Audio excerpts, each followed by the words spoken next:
Ma famille m'a exclu de Noël pour négativité.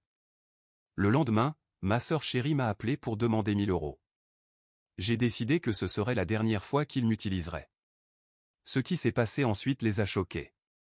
J'ai 32 ans, je suis célibataire, et si vous demandez à mes parents, je suis un échec. Pas parce que j'ai fait quelque chose de mal en particulier, mais parce que je n'ai pas coché les cases qu'ils jugent importantes, pas de femme, pas d'enfant, pas de vraie famille à moi.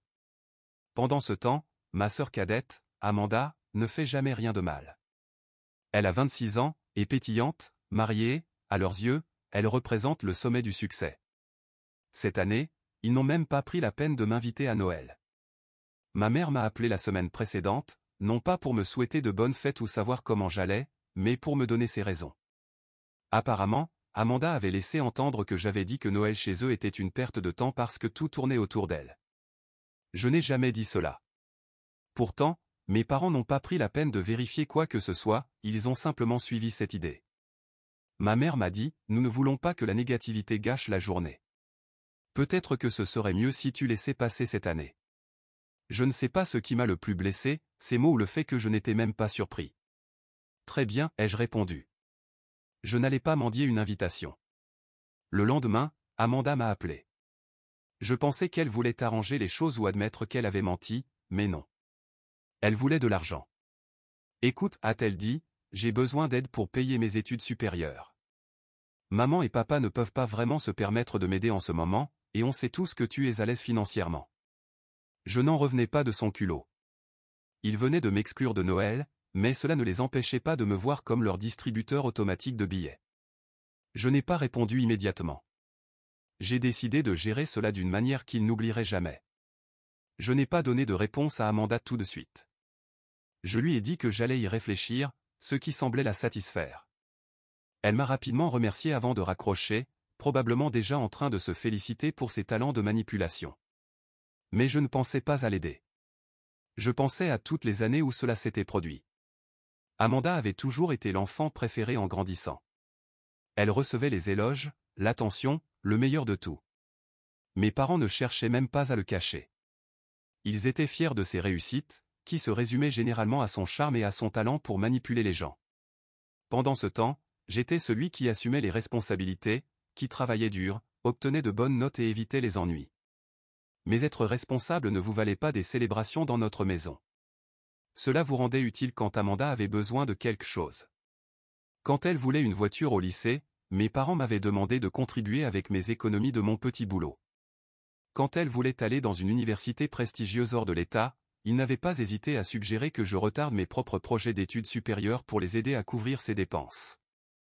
Amanda avait toujours trouvé un moyen de se poser en victime méritante de l'aide de tous. Le plus frustrant, c'est qu'elle avait convaincu mes parents que j'étais égoïste. Chaque fois que j'essayais de poser des limites ou de dire non, cela se transformait en une leçon sur le fait que la famille doit se soutenir mutuellement. Traduction, je devais soutenir Amanda, sans poser de questions. Et là, elle demandait 1 000 € pour son programme d'études supérieures, alors que je n'étais même pas le bienvenu à Noël. Je n'étais pas en colère dans le sens explosif du terme. J'étais calme, détaché, et c'est là que j'ai su que j'en avais assez. Ce n'était pas seulement une question d'argent ou de Noël. C'était des années de manipulation, de mépris et de traitement comme si ma valeur ne dépendait que de ce que je pouvais faire pour elle. Alors, j'ai rappelé ma mère. Allô, ai-je dit, peut-on organiser une réunion de famille? Moi, toi, papa, Amanda, et son mari. Je pense qu'il faut mettre les choses à plat. Elle a hésité, mais a finalement accepté, probablement parce qu'elle pensait que je venais pour m'excuser et supplier. Je ne l'ai pas corrigée.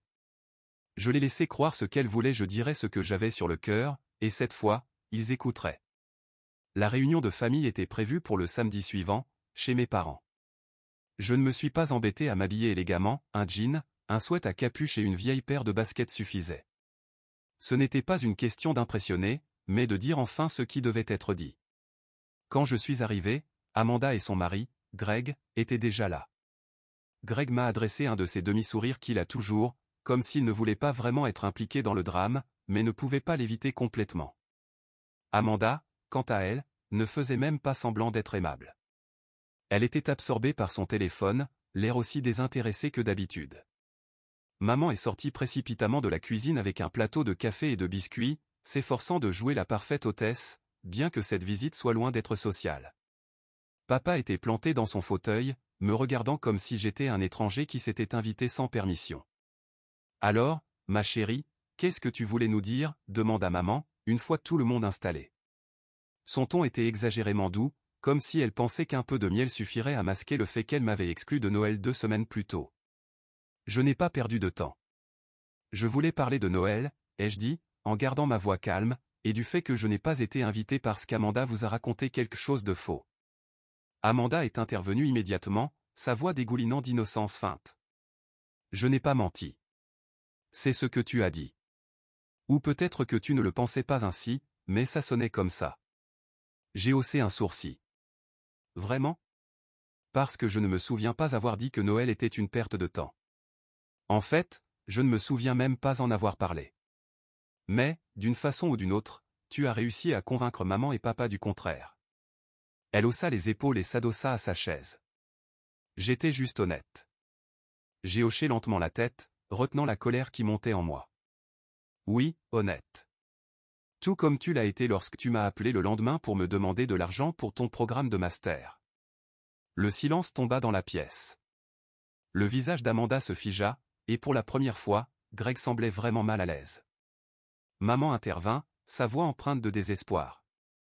Attends une minute, il ne s'agit pas d'argent. C'est toujours une question d'argent, les jeux coupés. C'est pour ça que je suis ici. Parce que j'en ai assez d'être traité comme le distributeur automatique de la famille. Vous ne m'avez pas invité à Noël, mais ça ne vous dérange pas de compter sur moi pour financer une fois de plus la vie d'Amanda. Vous vous rendez compte à quel point c'est absurde ? Papa prit enfin la parole, sa voix rugueuse. Fais attention à tonton, mon fils. Nous sommes une famille. Les familles s'entraident. J'ai ri, un vrai rire. S'entraider ? C'est comme ça que vous appelez ça ? Parce que, de mon point de vue, on dirait plutôt que vous attendez de moi que je donne et donne, pendant qu'Amanda prend et prend. Dites-moi, quand est-ce que quelqu'un ici m'a réellement aidé pour la dernière fois ? Personne n'a répondu. Exactement, j'ai dit, c'est pour ça que j'en ai fini. Après que j'ai terminé, un long silence gênant s'installa. Amanda fixait de nouveau son téléphone, probablement pour faire semblant de ne pas être au centre de la conversation.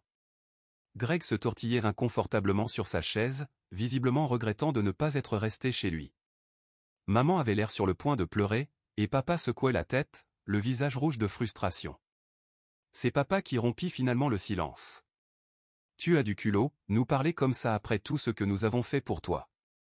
Nous t'avons donné la vie, mis un toit sur ta tête, nourri, habillé, et c'est comme ça que tu nous remercies ? Je n'ai pas pu m'empêcher de rire, pas un simple ricanement, mais un vrai rire sincère, du genre qui met les gens encore plus mal à l'aise qu'un cri. Vous m'avez donné la vie ? Et alors ? Je suis censé être éternellement reconnaissant parce que vous avez décidé d'avoir un enfant ? C'est votre grand argument, que je vous dois quelque chose pour le simple fait d'exister ? Je secouai la tête en riant encore. Vous n'êtes pas sérieux. Maman intervint, sa voix tremblante. Nous avons tant sacrifié pour toi. Nous avons travaillé dur pour te donner une belle vie, et maintenant, tu agis comme si nous étions les méchants. Sacrifier ? Dis-je en levant un sourcil. Sacrifier quoi ? Tout ce que j'ai entendu en grandissant, c'était à quel point les choses étaient plus difficiles à cause de moi, comment j'étais l'enfant au décès qui a rendu les choses plus simples pour Amanda. Vous n'avez rien sacrifié pour moi. Vous avez investi en moi parce que vous pensiez que je vous rembourserais avec des intérêts. Et devinez quoi ? Je l'ai fait, encore et encore. Papa se pencha en avant, pointant un doigt dans ma direction. Tu as toujours été ingrat. Tu penses que l'argent résout tout. Eh bien, laisse-moi te dire une chose, la famille, ce n'est pas une question d'argent, c'est une question de loyauté. Et en ce moment, tu échoues dans cette loyauté. Loyauté ? Répétai-je, ma voix empreinte d'incrédulité. Comme la loyauté que vous m'avez montrée en croyant le mensonge d'Amanda sans même me demander ma version ? Ou la loyauté que vous avez montrée en me désinvitant à Noël mais en attendant de moi que je débourse 1000 € le lendemain ? Ce genre de loyauté ? Maman porta une main à sa poitrine, comme si je venais de la gifler. Nous ne t'avons pas désinvité, nous avons simplement pensé qu'il serait mieux que tu restes à la maison cette année. Tu as été tellement négatif ces derniers temps. Négatif? Interrompis-je. Je me demande bien pourquoi. Peut-être parce que j'ai passé toute ma vie d'adulte à être traité comme si je n'avais aucune importance, sauf si je pouvais vous être utile, à toi ou à Amanda. Peut-être parce que, quoi que je fasse, ce n'est jamais suffisant. Mais tu sais quoi? Tu as raison, ce n'est pas une question d'argent. C'est une question de respect. Et j'en ai fini de faire semblant de ne pas remarquer à quel point vous en avez peu pour moi. Amanda releva enfin les yeux de son téléphone, le visage rougi. C'est ridicule. Tu exagères complètement. Tout ce que j'ai fait, c'était demander un peu d'aide. Pas besoin d'en faire une scène dramatique. Je croisai son regard, et pour la première fois, elle semblait un peu nerveuse. Ce n'est pas dramatique, dis-je, c'est la réalité, et tu es sur le point de voir à quel point elle est réelle. La tension dans la pièce était palpable, si bien qu'on pouvait entendre le bourdonnement du réfrigérateur dans la cuisine. Tous les regards étaient tournés vers moi, ceux de maman, écarquillés de stupeur, ceux de papa, plissés de colère, et ceux d'Amanda, fuyant, comme si elle cherchait une issue. Je m'appuyai contre le dossier de ma chaise et pris une profonde inspiration. Très bien, puisqu'aucun de vous ne semble comprendre, laissez-moi être aussi clair que possible. Vous voulez que j'aide à payer les études supérieures d'Amanda? D'accord, mais voici ma condition. Le visage de maman s'illumina d'un espoir prudent. Oh, chérie, c'est tout ce que nous demandons. Je levai une main pour l'interrompre. Non, laisse-moi finir. Je paierai les études d'Amanda à une condition, après ça, je sors définitivement de votre vie. Plus d'argent, plus de réunions de famille, plus d'invitations à Noël ou de leur absence. J'en ai fini. Si vous voulez que je continue d'être le distributeur automatique de la famille, alors vous ne pouvez plus prétendre que je fais partie de cette famille. Le silence qui suivit était assourdissant. La mâchoire d'Amanda se décrocha. Tu plaisantes? Non, dis-je, d'un ton aussi calme que possible. C'est l'accord. Vous obtenez ce que vous voulez, et moi, enfin, un peu de paix. Les mains de maman volèrent à sa bouche, comme si elle allait pleurer. Comment peux-tu dire ça? Nous sommes ta famille. Tu ne le penses pas. Je le pense, chaque mot, répondis-je. Parce qu'il faut être honnête, je ne fais pas partie de cette famille. Pas vraiment.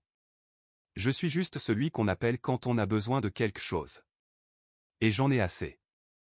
Alors voici ma limite. Prenez-le ou laissez-le. Papa se leva, son visage prenant une teinte rouge dangereuse. C'est la chose la plus égoïste que j'ai jamais entendue. Quel genre de fils abandonne sa famille pour de l'argent? Le genre de fils qui a été émotionnellement abandonné pendant des années, rétorquai-je. Tu veux parler d'égoïsme? Parlons d'Amanda, qui a menti pour me faire exclure de Noël, puis a appelé le lendemain pour demander 1000 euros. Et vous deux, qui l'avez soutenu comme si c'était normal. Vous n'avez pas le droit de me donner des leçons sur l'égoïsme. Amanda retrouva enfin sa voix. C'est insensé. Tu essaies juste de faire culpabiliser tout le monde parce que tu ne veux pas aider. Typique. Je la regardai droit dans les yeux. Tu as raison. Je ne veux pas aider. Plus maintenant. Et après aujourd'hui, je ne le ferai plus. Alors, qu'allez-vous choisir? Voulez-vous l'argent, ou voulez-vous continuer à prétendre que nous sommes une vraie famille? Pour la première fois de ma vie, ils semblaient tous sans voix. Je ne savais pas s'ils étaient choqués par ce que j'avais dit ou par le fait que j'avais enfin osé leur tenir tête. Quoi qu'il en soit, la balle était maintenant dans leur camp. Le silence pesait lourd, le genre de silence qui vous fait prendre conscience de chaque respiration et de chaque mouvement. Il était clair qu'ils ne savaient pas comment réagir. J'avais toujours été la personne sur qui on pouvait compter, le faible, celui qui faisait tout pour maintenir la paix. Mais pas cette fois. Finalement, Amanda brisa le silence, sa voix stridente. Tu es vraiment en train de nous faire du chantage, à ta propre famille, pour de l'argent? Tu t'entends? C'est répugnant. Je ne pus m'empêcher de sourire. Du chantage? Intéressant. Je pensais que le chantage, c'était ce que tu avais fait quand tu as menti à maman et papa à mon sujet pour avoir Noël rien que pour toi. Ou est-ce que c'est seulement répugnant quand quelqu'un refuse de jouer le jeu de tes petites manipulations? Greg, qui avait gardé le silence jusqu'à présent, se racla la gorge. Écoutez, peut-être qu'on devrait tous se calmer. Ça devient. Non, le coupai-je. On ne va pas se calmer. Pas cette fois. C'est justement ça le problème. À chaque fois que j'essaie de fixer des limites ou de contester la façon dont je suis traité, quelqu'un me dit de me calmer. C'est comme ça que cette famille maintient le statu quo, en balayant tout sous le tapis et en prétendant que tout va bien. Maman était au bord des larmes. Nous n'avons jamais voulu que tu te sentes comme ça. Tu fais partie de cette famille. Tu l'as toujours été. Vraiment? Répondis-je. Parce que ce n'est pas ce que je ressens. J'ai l'impression de faire partie de cette famille uniquement quand vous avez besoin de quelque chose. Le reste du temps, je suis un étranger, un échec. N'est-ce pas ce que tu as dit, maman? Un échec parce que je n'ai pas de femme ni d'enfant, parce que je ne vis pas la vie que tu penses que je devrais vivre? Elle commença à protester, mais je n'avais pas fini. Voilà la vérité, j'ai construit une vie dont je suis fier. J'ai un bon travail, un cercle solide d'amis et une tranquillité d'esprit. Et je ne vais pas te laisser, ni personne d'autre, me l'enlever. Alors, comme je l'ai dit, c'est votre choix. Vous voulez que je paie les études d'Amanda? Très bien. Mais ne vous attendez pas à ce que je reste après ça. J'en ai fini d'être utilisé. Papa leva les bras, exaspéré. C'est ridicule. Les familles ont des désaccords, mais elles ne se quittent pas comme ça. Tu es dramatique. Non, dis-je fermement. Ce qui est dramatique, c'est de prétendre que tout va bien alors que ce n'est pas le cas. Ce qui est dramatique, c'est de s'attendre à ce que je continue de me plier en quatre pendant qu'Amanda et vous tous me prenez pour acquis. Ce n'est pas une question d'argent, c'est une question de respect. Et puisque, manifestement, je n'en ai aucun ici, je me retire de l'équation. Amanda, qui bouillait intérieurement depuis un moment, finit par exploser. Tu es incroyable. Tu te prends pour une victime? Grandis un peu, la vie n'est pas juste. Tu crois que je n'ai pas fait de sacrifice? Que je n'ai pas eu de difficultés? Je la regardai longtemps. Des difficultés? Dis-je. Tu as 2 parents qui vénèrent le sol sur lequel tu marches, un mari qui te soutient quoi qu'il arrive, et tu attends encore de moi que je nettoie tes bêtises. Si c'est ça, avoir des difficultés, j'aimerais bien savoir comment tu appelles ma vie. Elle ouvrit la bouche pour répondre, mais aucun mot n'en sortit. Exactement, dis-je en me levant. J'ai dit ce que j'avais à dire. Faites-moi savoir ce que vous décidez. Mais souvenez-vous, c'est le dernier service que vous me demanderez. Et sur ces mots, je suis parti. Je n'ai pas eu de nouvelles d'eux pendant quelques jours après la réunion. Je supposais qu'ils avaient besoin de temps pour ruminer, se disputer et trouver leur prochaine étape. Pendant ce temps, je poursuivais ma vie comme d'habitude, en essayant de ne pas y penser. Je savais que ce que je proposais n'était idéal pour personne, mais c'était la coupure nette dont j'avais besoin. Bien sûr, maman m'a appelé une semaine plus tard, sa voix hésitante, presque timide. Nous en avons discuté, dit-elle, et si c'est vraiment ce que tu veux, nous acceptons ton offre. Je laissai échapper un soupir que je ne réalisais pas avoir retenu. Une partie de moi s'attendait à plus de résistance, mais je suppose qu'ils savaient eux aussi qu'ils étaient allés trop loin. Très bien, répondis-je. Je vais transférer l'argent directement sur le compte de l'école d'Amanda, mais après ça, ne m'appelez plus pour quoi que ce soit. Je suis sérieux. Maman commença à pleurer, marmonnant quelque chose sur le fait que c'était triste de voir notre famille se désintégrer, mais je ne me laissais pas toucher par cela. Ce n'était pas moi qui détruisais notre famille. C'était eux. J'avais simplement décidé d'arrêter d'essayer de recoller les morceaux, j'ai tenu ma promesse. J'ai payé les frais de scolarité en totalité, envoyé à Amanda un courriel avec le reçu, et c'est tout. Pas d'adieu dramatique, pas de longues explications, juste une coupure nette. Au début, cela me faisait étrange de ne pas avoir de nouvelles d'eux. Pendant des années, mon téléphone avait été une source constante de stress, texte après texte, appel après appel, tous avec une nouvelle demande ou exigence. Maintenant, c'était calme, paisible. Amanda a essayé de me contacter une fois, quelques mois plus tard. Elle m'a envoyé un long courriel où elle s'excusait pour la façon dont les choses s'étaient passées et me remerciait pour tout ce que j'avais fait pour elle. Elle disait espérer que nous pourrions un jour mettre tout cela derrière nous. Je n'ai pas répondu. Ce n'était pas une question de rancune, mais de me protéger. J'avais passé trop de temps à être son paillasson, et je ne voulais pas risquer de retomber dans les anciens schémas. La vie sans eux était plus facile. J'avais plus d'énergie pour les choses qui comptaient vraiment pour moi, ma carrière, mes loisirs, mes amis. Je n'avais pas réalisé à quel point ils occupaient mon espace mental jusqu'à ce qu'ils disparaissent. Est-ce qu'il me manque parfois? Oui. Mais pas de la façon dont on pourrait le croire. Ce qui me manque, c'est l'idée d'avoir une famille qui se soucie vraiment de moi. Mais j'ai appris à accepter que la famille dans laquelle je suis né n'est pas capable de me donner cela. Et c'est d'accord. Pour la première fois de ma vie, je ne vis plus sous les attentes de quelqu'un d'autre. Je ne suis plus le distributeur automatique de la famille. Je suis simplement moi. Et honnêtement, cela fait du bien, bien plus que ce que j'aurais jamais imaginé.